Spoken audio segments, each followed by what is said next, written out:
bagi menyempurnakan titah perintah Sri Paduka Baginda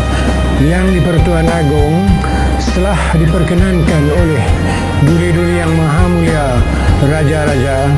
maka adalah dengan ini saya mengisytiharkan bahawa tarikh permulaan puasa bagi negeri-negeri seluruh Malaysia ialah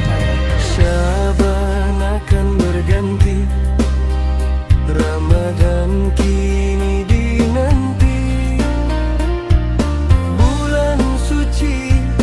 dambaan hati bagi setiap insan yang menanti.